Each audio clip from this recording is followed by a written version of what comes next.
पश्चिम बंगाल में बीजेपी की बड़ी जीत के बीच ममता बनर्जी सरकार ने एक ऐसा आदेश जारी किया जिसने सबका ध्यान खींचा। सरकार ने सभी सरकारी दफ्तरों को कहा कि कोई भी सरकारी फाइल या कागज बिना इजाजत के बाहर ना जाए, ना कोई फोटो खींचे और ना ही स्कैन करे। यह आदेश ठीक उसी वक्त आया जब चुनाव के नतीजे सोमवार दोपहर को आ रहे थे और बीजेपी 15 साल पुराना ममता सरकार को हटाने की तरफ अब बढ़ रही थी। अब ऐसे में आपको बता दें कि बीजेपी ने पश्चिम बंगाल में शानदार धमाकेदार जबरदस्त जीत दर्ज की है। 206 का यह आंकड़ा ममता बनर्जी के किले को तहस नहस करके जो है अचीव किया गया है और ये अपने आप में बहुत बड़ा आंकड़ा है।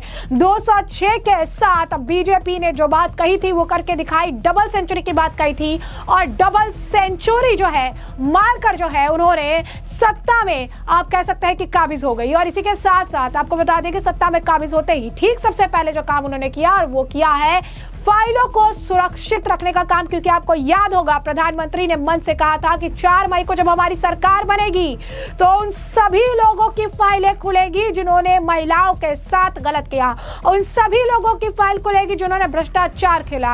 उन्होंने कहा कि सभी लोगों की फाइल खुलेगी जिन्होंने अराजकता की राजनीति चलाई और जिन्होंने इतने साल तक सत्ता का सुख भोग के सर पर सब घोटाले किए हैं। इस बीच बंगाल के मुख्य सचिव दुष्यंत नरियाला के लिखित आदेश जारी किया है। इस आदेश में राज्य के सभी विभागों के सचिव दफ्तरों के प्रमुख को बोला गया कि वो अपने अपने दफ्तरों की सरकारी फाइलें और कागजातों की सख्त निगरानी करें। पहली बात ये कही गई कि कोई भी जरूरी कागज फाइल बिना सही इजाजत के किसी भी हालात में दफ्तर से बाहर नहीं जाएंगे।